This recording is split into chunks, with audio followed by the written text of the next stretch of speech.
El proceso de Kafka, ¿qué más podemos hablar de Esto es un hombre, de Primo Levi y otras grandes obras de la literatura universal? Han topado ese campo para algunos árido, que es el tema de lo legal. Y estos son ejemplos universales, pero ya aquí en el Ecuador tenemos un ejemplo y ese es el motivo de esta entrevista al que todos están bienvenidos, al que vamos a compartir ahora, un escritor colombo-ecuatoriano, muy joven él, que es Víctor Cabezas, el invitado del día de hoy para esta entrevista aquí en Radio Pichincha. ¿Qué tal, Víctor? Juan Carlos, qué gusto estar contigo esta tarde. Gracias por la invitación. ¿Qué te parecen esos ejemplos que te puse ahí del proceso de Kafka y demás? Pues fantásticos, es un poco la muestra de cómo los juicios han estado permanentemente influenciando la literatura, cómo además el derecho ha sido una suerte de paraguas o de hogar para escritores, para poetas, bueno, el mismo Kafka, pero muchos otros, García Márquez estudió Derecho, Vargas Llosa estudió Derecho, entonces, digamos, ahí los juicios como un buen termómetro de las pasiones siempre han estado muy juntos a la literatura. Ahora aquí ya lo conocen a él, es muy joven, Víctor Cabezas, pero tenemos que presentar también a este otro producto de Víctor Cabezas, que es su libro que se llama Leyes y Leyendas, 7 juicios que cambiaron a la historia, de Editorial Planeta. He tenido el gusto ya de disfrutarlo, de leerlo, no en su totalidad, no me pidan eso todavía, pero sí he disfrutado especialmente el caso de Oscar Wilde, el caso Chevron, y un excelente prólogo, bastante interesante y muy prometedor. Víctor, ¿cómo nació este libro? Ese libro nace... Gracias. Bueno, este libro nace de una suerte de ansiedad que yo tenía en los primeros semestres de Derecho, porque yo veía que los juicios tenían grandes historias, que detrás de los expedientes procesales habían muy buenas tramas y cosas que digamos, a mí me gustaría contar. Pero claro, los tecnicismos legales, la longitud de los expedientes y el hecho de que, bueno, hace falta sacarle, digamos, el jugo literario a los procesos hacían que estén muy lejos de las audiencias. Yo, si algo quiero ser en la vida es un buen cuentacuentos. Tengo, yo creo que más o menos unos 25 años de experiencia. Yo he contado cuentos desde que tengo memoria, 4 o 5 años ya contaba cuentos.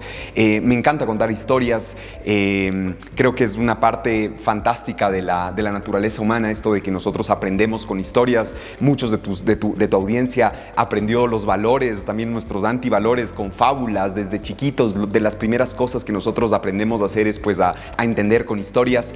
Entonces este libro nace de esa suerte de ansiedad mía de tratar de transformar esos expedientes judiciales en historias que signifiquen algo para la gente y que puedan, digamos, entretener y hacer que la gente pase un buen rato, que es al final lo que yo busco con el libro. Hay una pregunta trampa, pero ¿qué es necesario hacer a los escritores? Trampa porque es bien difícil responder. ¿Pero por qué la gente debería comprar tu libro? Digamos, sí, es un poquito tramposa. Digamos, yo no creo que debe comprar el libro. Digamos, no hay esa pretensión en mí. Creo que es un buen libro para pasar un buen rato. Yo cuando escribía las crónicas, es más, este libro tiene una historia interesante. La primera propuesta editorial de este libro, yo se la pasé a una editorial que se llama Oxford University Press, que es una editorial académica de la Universidad de Oxford, etc. Y ellos me dijeron, sí, pero tienes que hacerlo académico, tienes que hacerlo muy histórico, tienes que hacerlo muy academicista, ¿no? Y eso es exactamente lo que yo no quería. Yo estoy un poquito dentro del mundo académico y creo que entre más los académicos podamos salir y las académicas también, digamos, de nuestras burbujas y de nuestros lenguajes complicados y todo.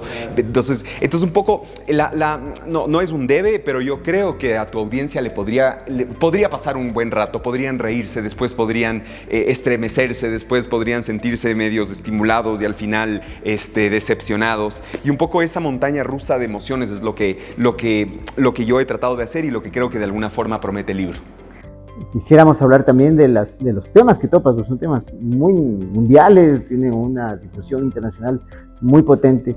Sin embargo, hay una pregunta antes que quisiera hacerte y es, ¿qué tendría que aprender la justicia de la literatura? ¿Qué tendría que aprender? Yo creo que el valor de la pedagogía y el valor de de querer que el mensaje llegue al otro. La literatura, yo creo que en una buena medida es un ejercicio consciente de una persona que escribe y que trata de que su escritura le diga algo a la otra persona. Cuando tú me contabas que eres cuentista, escribes tus cuentos, bueno, pues salvo que sea un diario, pero tú no lo haces para ti mismo, tú lo haces con la esperanza, a veces con la ansiedad, uno siente ansiedad también de que alguien lo lea, ¿cierto? Y yo creo que a la justicia le hace falta mucho eso.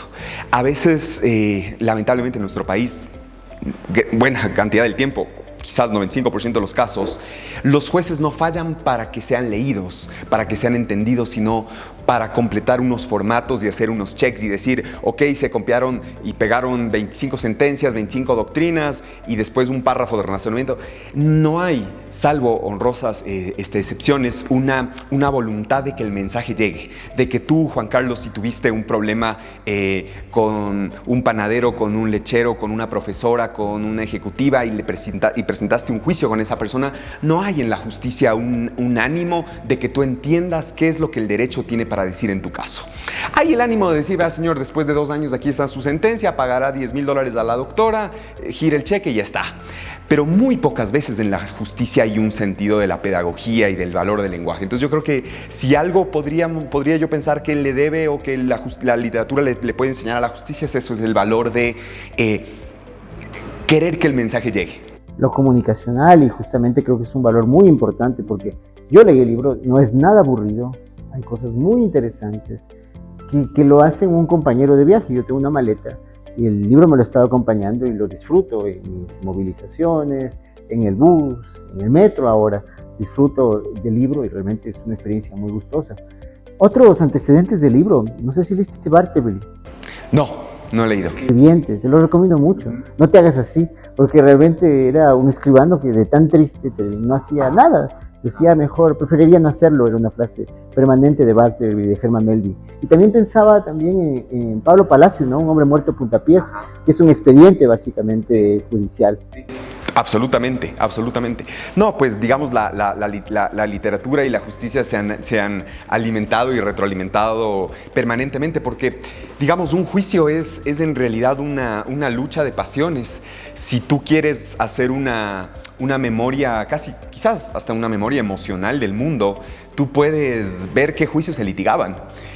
Una de las cosas que a mí más me interesa es ver, por ejemplo, antes de la Segunda Guerra Mundial, del estallido de la Segunda Guerra Mundial, cuáles eran los juicios que estaban pasando en Alemania, qué era lo que más había, era cobro de deudas, era divorcios, era juicios por herencias. O sea, si es que tú le tomas el pulso a los juicios, tú puedes ver la temperatura de lo que está pasando en la sociedad, porque en definitiva son unas luchas permanentes de pasiones. Mira lo que está pasando en nuestro país ahora mismo. Digamos, ya son temas políticos, pero si tú te pones a revisar cuáles son la mayor cantidad de casos y los casos más polémicos judiciales hoy, son los que un poco retratan el estado de nuestra democracia, el estado de las instituciones, etcétera. Siempre es un reflejo. ¿Tú te metamorfoseas un poco cuando estás trabajando en el ámbito legal o sigues siendo el que busca la literatura, el que busca la estética? Porque si no, quedas como fuera de tono, ¿no? En un ambiente aparentemente árido como es el de los juzgados y los abogados. Pues yo creo que no. Mira que el derecho ha estado, como te decía, metido, yo no sé en qué punto, yo creo que es parte de nuestras deficiencias. Muchas deficiencias tenemos en la educación legal, jurídica, pero una de esas es que hemos bifurcado el arte del derecho. El derecho es la retórica, el derecho además es también el arte de entretener. No por otro motivo, mi querido Juan Carlos, las salas de audiencias se asemejan a un teatro. ¿No es cierto? Es donde ocurre la justicia. La justicia en una buena medida es el discurso del convencimiento y es el discurso del drama. Durante mucho tiempo la gente iba a las audiencias a divertirse, a ver cómo estas pasiones humanas se relacionaban. Si tú ves, de eso hay muchas críticas. Hasta las ejecuciones eran parte del show. Pero si tú ves hoy, muchos podrán criticar esto, pero hasta hoy los abogados y abogadas más exitosos son aquellos que son buenos teatreros, dramaturgos. Los abogados más exitosos son aquellos que pueden preparar muy bien a un testigo y hacerlo creíble, preparar bien una obra, preparar bien un discurso, vender la verdad. A la final, mira, reconstruir la verdad es algo tan difícil, tan pantanoso. Imagínate lo que pasaría si es que ahora tú y yo estamos aquí conversando y de repente, no sé, entra una persona, toca la puerta, saca un arma y me dispara. Y dice, te he buscado toda la vida y me dispara.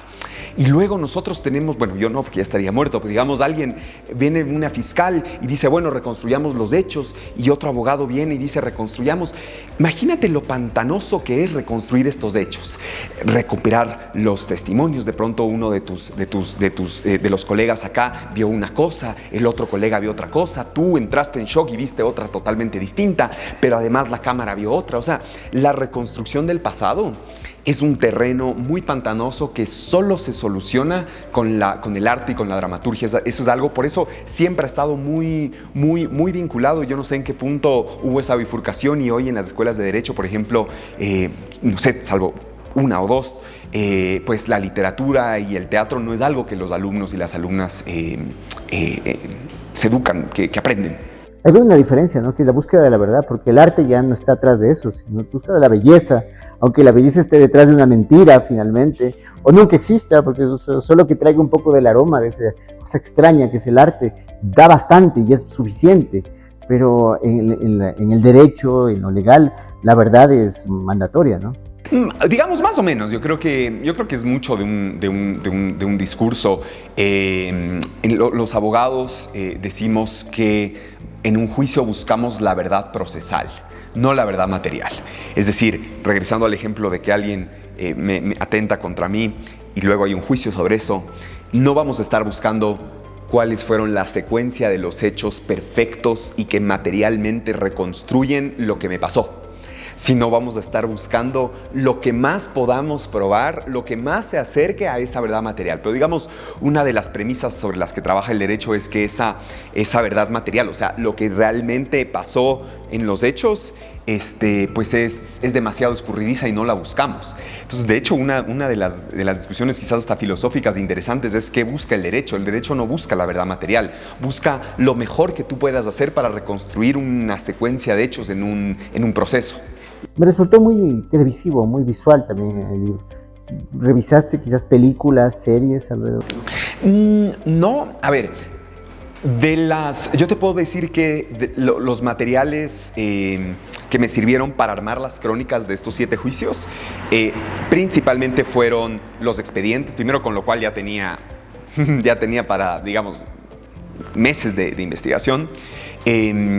Pero además escuché podcasts, escuché entrevistas, etcétera, documentales, series y dramatizados no, por el motivo de que ahí hay mucha, o sea, porque no podía discernir, esto es no ficción. Entonces, digamos, mi promesa con los lectores, con las lectoras, es que aquí no hay nada que deliberadamente salió de mi mente, de mi imaginación, y dije, oye, qué buen personaje, vamos a ponerle o a hacer esto, o cojamos esta persona acá y mandémosla por acá. No hay eso en el libro. Todo está basado en, no puedo decir hechos reales, que es la realidad, pero en el expediente, en fuentes confiables, etc. Entonces, si es que yo decidí empezar a ver series o películas, entonces no tenía forma de discernir qué era verdad y qué era, no mentira, pero digamos que era un producto de la dramaturgia. Ahora sí, cuéntanos, ¿qué crónicas están ahí? ¿Qué casos son los que ocupan tu libro Leyes y Leyendas? Mira, están 7 juicios. Yo digo que es un menú variado, es algo como para toda la familia. Además es un regalo, yo creo que a la fija para Navidad, que uno a veces no sabe qué regalar. Entonces, el libro empieza con los 2 juicios de Nuremberg. Tú sabes, al fin de la Segunda Guerra Mundial, 60 millones de muertes en el año 45, y los aliados se preguntan qué tipo de justicia hacemos. Y el problema es que hacer una justicia con ese nivel de barbarie, con ese nivel de atrocidades, es algo muy complejo. Además, Europa está devastada, además no tienes plata, además estás endeudado, y además todas las personas que estaban en Alemania quieren regresar a Inglaterra, Francia, Estados Unidos, etc. Ya no quieren seguir ahí. Entonces se arman una serie de juicios enfocados en castigar a los grandes responsables de la atrocidad y a dejar un mensaje. Mira que al final de la Segunda Guerra Mundial Rusia decía: mándeme esos amigos para acá, para Rusia, que yo me hago cargo de ellos, no se preocupe usted, yo los mando por ahí a la Siberia, no sé dónde, pero yo me hago cargo de ellos. Todos sabemos lo que eso significaba. Pero luego Churchill era más bien de la idea de seleccionar y fusilar, y Estados Unidos tenía esta visión de dejarle al mundo un saborcito de justicia. Ahora, eso tiene muchas críticas. Para las víctimas fue insuficiente, pero un saborcito, digamos. Entonces eso fue lo que ocurre finalmente pues, en Nuremberg, en dos grandes tandas de juicios. Unos juicios que se llaman el Tribunal Internacional y los otros los Tribunales Militares de Nuremberg. Entonces ahí tenemos dos. Luego tenemos pues los juicios de la antigua Yugoslavia, unos juicios estremecedores a fines del siglo XX, cuando pensábamos que en los 90, cuando ya pensábamos que el muro de Berlín había caído, que un poco el mundo se estaba recuperando de la Guerra Fría, recuperando de todas las atrocidades del siglo, que no fueron pocos. En las narices de Europa, digamos casi Europa occidental, se da el último gran genocidio a la población bosnia musulmana en Bosnia-Herzegovina y en otros territorios. Y entonces eso genera una serie de juicios que se van hasta, de hecho, el último juicio de estos, el último de los famosos se dio dentro de la pandemia, se dio con mascarillas, para que tengas una idea de lo cerca que está esto. Y luego, bueno, los juicios de Oscar Wilde, este dramaturgo fantástico, poeta, escritor, que pues era famosísimo en Inglaterra, se enamora del chico equivocado, consigue pues gratuitamente un suegro machista, homófobo, que lo desprecia y que va hasta las últimas consecuencias con una serie de acciones judiciales para acabar con él, como efectivamente logra. Esa serie de juicios es uno de los motivos por los que Wilde se suicida. Entonces ese yo diría que es el juicio más rico de leer, porque es a pesar mío, es a pesar del autor, porque Wilde deja una cantidad de material literario, de profundis, etcétera, que le dan un sabor fantástico a esos juicios. El caso Chevron contra Ecuador, un caso trágico, yo creo que es la definición de la tragedia, pues unos actos de contaminación en la Amazonía, una indeterminación de quién eran los culpables, años de litigio, traiciones, corrupción judicial, corrupción política, corrupción corporativa, y al final pues el Ecuador fue el que tuvo que pagar los platos rotos a todos. Y así, están también unos juicios del ron cubano. Después de la Revolución Cubana, pues Fidel Castro expropia una serie de empresas, entre esas Habana Club y Bacardí, y luego pues en los 90 inician una serie de juicios para recuperar ese legado. Entonces, como ves, son variados, hay para todos los gustos, y yo creo que ese es también uno de los temas interesantes del libro. Como ustedes escucharon a Víctor Cabezas, la idea es ahora profundizar esto y recibir eso que es tan complicado, pero tan necesario para un escritor, que es la retroalimentación. Que los lectores se comuniquen con él, quieran criticarle, quieran decir que comparten su punto de vista o que no, es exactamente igual. Lo importante ahora es leer, y feliz Navidad para todos. Víctor, también para ti. Mil gracias, Juan Carlos. Hasta luego.